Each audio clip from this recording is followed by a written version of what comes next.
1945, we began to acquire information which showed that there were two wars going on.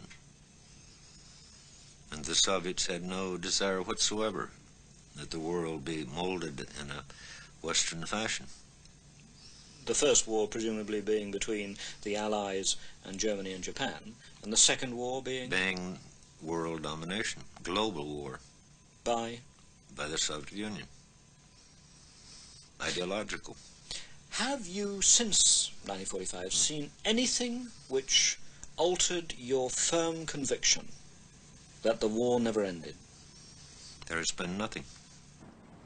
For 30 years, James Angleton was one of the top men in United States intelligence. When he retired at the end of 1974, he was head of counter-espionage at the CIA. His job, he said, was to protect the Western way of life and try to discover how the Soviet Union would try to undermine it.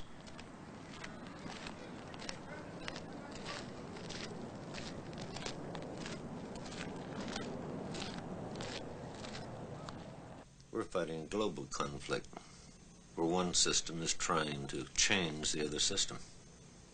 So wherever the obstacle is, executive action would come into play. Department 13. Department 13.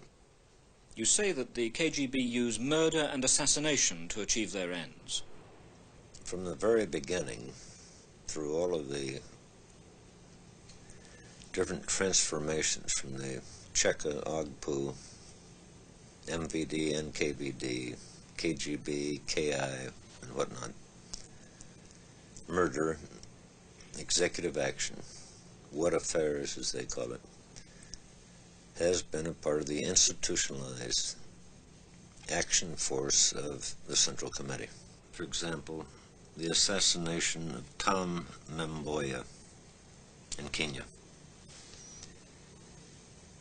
To my satisfaction, that case has never been resolved. But I think it was universally accepted in Africa that Tom Mboya was perhaps one of the really great men coming forward and would have been the obvious successor to Kenyatta. He had his choice of receiving his education in the West or in Prague. He chose the West. He was executed. Who killed him? I said it has never been resolved. Who do you believe killed him? My belief is that it was executive action. The KGB? The KGB.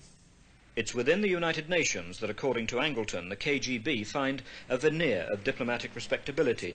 It has been a base of Soviet espionage.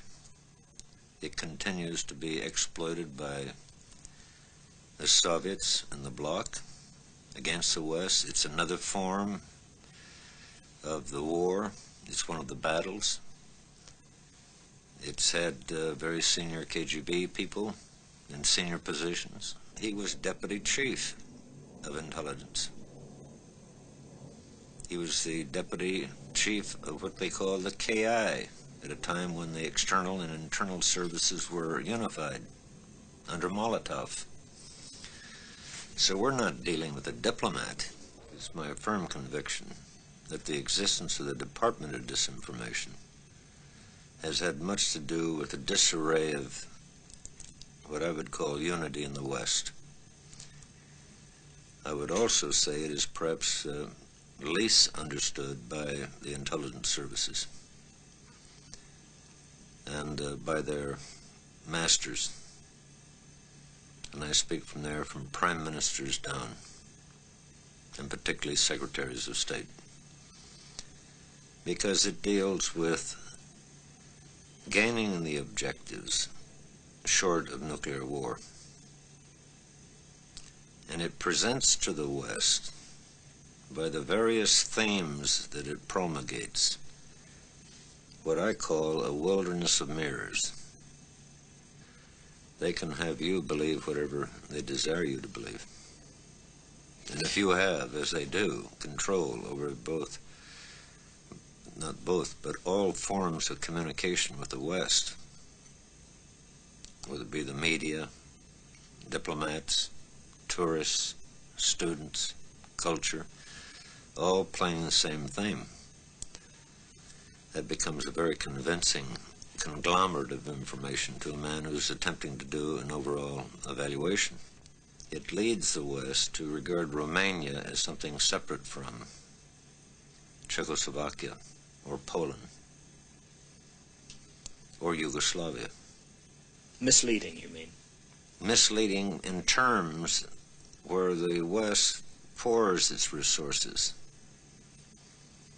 its great resources, into these various bloc countries who are unified by common ideology, working towards common objectives. And there was, in fact, a formal intelligence agreement that was perfected between the Cubans and the Soviets some time ago.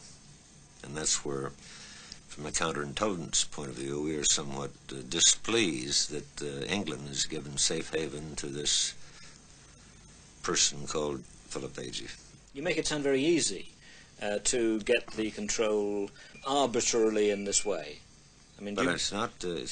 It's in that kind of system it is easy, where there is no lack of manpower, no lack of mandate, no lack of purpose, no lack of objective. In the West, it is almost inconceivable to be able to deceive when the very people who are your lawmakers are the ones who destroy your secrets. The very people who profit from living in a democratic institution are those who have denigrated the word national security until it has no meaning. James Angleton, the hardliner, for 30 years the implacable opponent of communism, resigned from the CIA in December 1974. No one seemed to realize anymore, he said, that even an imperfect democracy was preferable to a totalitarian state. During the change of leaderships within the agency, having served from the first director all the way through, and the successors to Mr. Helms coming aboard, it was not long before there was a dismantling or decentralization of counterintelligence. And it became quite clear that counterintelligence, which I regard to be the queen on the board, was being neglected. I would put it to you in this fashion, that during the war I saw many services whose countries were occupied and overrun, their files violated, their officials humiliated, their agents exposed, trying to bring themselves back together again, and many never did. And prior to the difficulties with CIA, it was the Swedish, the French, the Italians, and many other Western services who had already been subjected to this same denigration, and much of it coming from the communist parties within those countries. So that when I had my final meetings,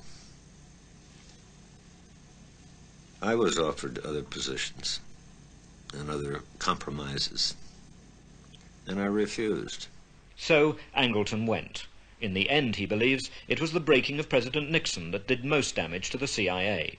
For Nixon failed to win the crucial battle, that national security is above the law. No one, prior to December 1974, would have ever conceived the debacle that occurred in the United States by what I would term an inept intelligence leadership and a very irresponsible approach by the administration. And I would suggest that this was an issue that should have been taken to the Supreme Court by the executive as a matter of being determined on constitutional basis. I believe there are inherent rights in the President of the United States to advance national security. It's inherent in his election. There are those, of course, who would say, forgive me, there are those, of course, who would say that the CIA's wings were simply clipped, that they had been going too far, too fast, too freely. Oh, there are those who will say anything.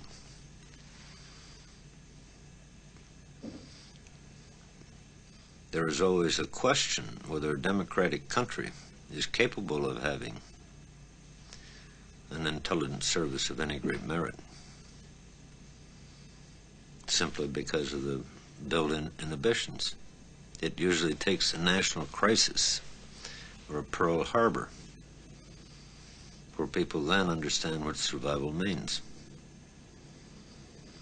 But you don't have to be a great or large or wealthy country to have a good intelligence service. As long as you have the norms, as long as you have the disciplines, as long as you have the motivation, the singleness of purpose, you can be a small service, have one great penetration, and you can move the world. Why do we need intelligence at all? For survival.